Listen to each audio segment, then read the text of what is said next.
অতিষ্ঠ হয়ে গেছি ভাই পরে শান্তি ফিরেছে ভাই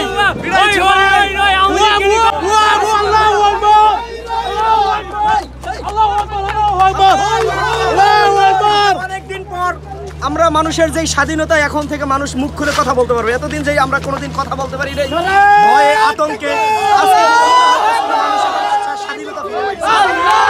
যেই পরিমাণ নিপীড়ন মানুষের উপর হয়েছে, এটা যাদের উপর হয়েছে তারাই বুঝতে পারে।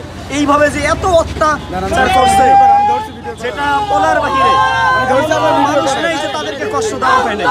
এই যে আমাদের হাজার হাজার ভাইকে শহীদ করছে, সেই রক্ত বৃথা যায় নাই। এজন্য আমরা আল্লাহ তাআলার কাছে শুকরিয়া আদায় করি। ধন্যবাদ। 18 কোটি জনগণ এই স্বাধীনতা চেয়েছে। এই স্বাধীনতাকামী জনগণ স্বৈরাচার হাসিনার পদত্যাগ হয়েছে। আজকে হাসিনা পদত্যাগ করবে, বাংলাদেশের জনগণ স্বাধীনভাবে কথা বলতে পারবে, মুক্ত ভাষায় কথা বলতে পারবে। বাংলার জনগণ এই স্বাধীনতা প্রত্যাশা ছিল। প্রত্যেকটা মানুষের অন্তরে জেল জুলুম হুলিয়া দিয়ে মানুষকে আটকায় রেখে আর কতক্ষণ অত্যাচার করবে এই স্বৈরাচার শেখ হাসিনা। আজকে এই একটা পাখির যে মূল্য আছে বাংলার মানুষের সেই মূল্য নাই। কিন্তু এই জনগণের তবের মুখে শেখ হাসিনা স্বৈরাচারে আওয়ামী লীগ আগামী 200 বছর বাংলাকে রাজত্ব করতে পারবে না।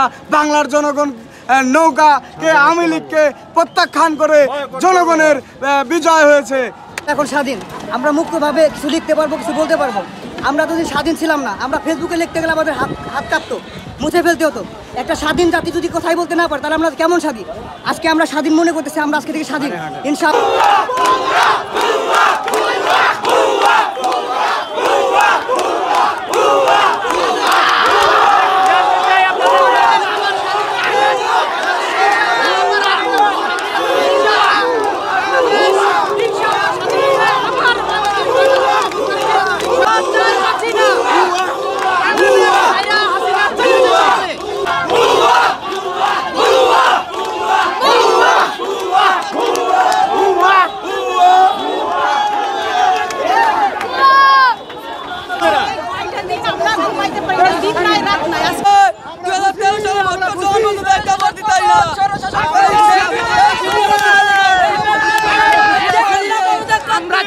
জনগণের বিজয় হয়েছে।